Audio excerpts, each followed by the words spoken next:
je me suis fait chambrer pendant la course. Je veux dire, là ça fait mal. Il faut avoir de l'humilité parce que il y a des gars qui me disaient « Allez Michel, accroche-toi, c'est plus comme dans le temps, t'en chies maintenant ». Ouais, oui, évidemment, j'en ai bavé, mais enfin, c'était le plaisir de me retrouver dans cette ambiance. Et puis, ma foi, 13e, aux 20 km de Paris, j'ai ça à mon palmarès quand même. Hein. Et j'imagine les coureurs qui, doublant Michel Jauzy, devaient se dire « Je l'ai battu, je l'ai doublé ». C'était aussi leur exploit. Et puisqu'on parle d'exploit, cette année, on a intitulé donc, cette édition « La scène de vos exploits » par rapport au JO. Je cours après les médailles, ouais.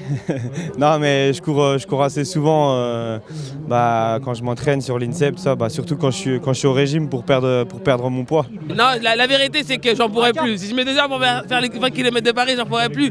Je serais à fond. Je veux dire, la course de fond, c'est pas du tout mon domaine, donc je sais que je suis pas très bonne là-dessus, donc ce serait un gros effort. Bah oui, nous en tant que lutteurs, on courait quasiment tous les jours pour perdre notre poids aussi et pour l'entraînement, course, que ce soit de l'endurance, de la vitesse. On avait besoin de courir quasiment au quotidien. En fait, je suis vraiment très impressionné, c'est hallucinant. Moi, j'ai pris le métro ce matin, c'est la première fois que je prends le métro où je vois autant de runners. C'est vraiment très impressionnant et je trouve que c'est beau, c'est la magie du sport, voilà, tout simplement.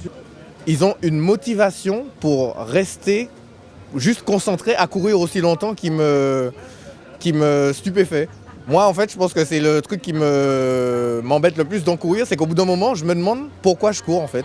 Et puis, si je suis pas obligé de courir, je m'arrête parce que je me dis, je sais pas pourquoi je cours. Donc, je suis assez admirative envers les coureurs de demi-fond ou fond. Ça demande beaucoup quand même d'investissement, d'entraînement. Puis j'ai mal pour eux, en fait. Et puis ce que j'ai découvert moi dans les courses en longue distance, sur le marathon, sur le semi-marathon, sur des longs trails ou sur des raids un peu multisports, c'est cette notion d'aller au bout des choses aussi.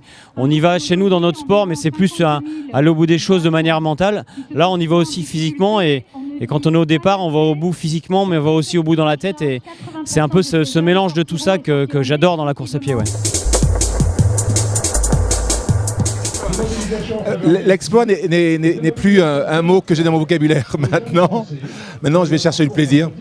Alors le bel exploit, bien sûr, c'est d'avoir des champions de très haut niveau à l'arrivée qui battent les records.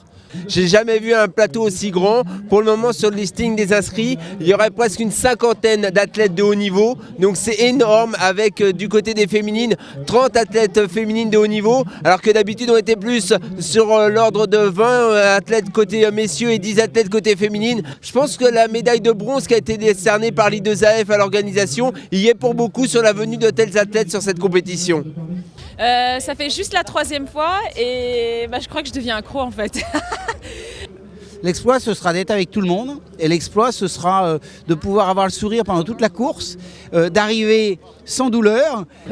J'ai horreur de ça, je déteste friser moi. Je mets tout mon potentiel pour pas friser. C'est toute mon énergie, c'est le seul but de ma vie, c'est de pas friser. Et voilà, il pleut. Alors ça va me mettre chanchon. Hein. Je vais être chafouin, je vais faire la gueule pendant 2 heures. Je le dis, j'ai horreur de ça. Moins de 2 heures. L'exploit, ça serait de battre le gros là. Finir premier. Si on peut entre 50-55 quoi, vu le temps. Voilà quoi. La scène de vos exploits, mais le plus grand exploit, je le dis tous les ans, c'est qu'on ait autant de coureurs à l'arrivée qu'au départ, et qu'en tout cas tous les coureurs soient chaudement chez eux le soir à la maison. C'est la plus belle satisfaction, et pour moi c'est le plus bel exploit. Tant que je pourrais donner le départ en tant que maire adjoint, je donnerai le départ et après j'essaierai de courir. Ça c'est une promesse à laquelle on ne croira pas. L'exploit à ne pas faire. Oui. Ah, c'est pas simple comme question ça. L'exploit à ne pas faire. Oui. Oui, voilà, d'arriver après elle. D'arriver après elle. Rater le départ. Ouais. Arriver avant les Kenyans. Ouais. Pourquoi? Ça se fait pas. Non, ça se fait pas, franchement. Et je le ferai pas. C'est d'essayer d'arriver le premier déjà, ce qui va être dur. Et puis d'arriver en bon état. Voilà, il faut pas le faire non plus. Je crois qu'il vaut mieux faire la bringue ce soir, rentrer à 7h du matin et puis se mettre sur la course à 10h. Là, ce sera l'exploit. Là. L'exploit de ne pas faire, ce serait tomber dans la Seine, justement.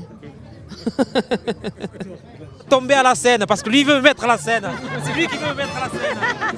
avec mes meneurs d'allure, traverser la Seine et monter en haut de la Tour Eiffel et planter les flammes là-haut. C'est un exploit à ne pas faire. Sur les mains. Sur les mains. Sur les mains. L'exploit à ne pas faire demain. Courir tout nu. Courir tout nu. Voilà. D'accord. Ou alors de faire 3 heures, quoi, d'arriver avec le camion à la fin. Alors l'exploit à ne pas faire, ce serait fracture tibia péronée, s'il vous plaît. Fracture ouverte, de préférence, s'il vous plaît. Merci.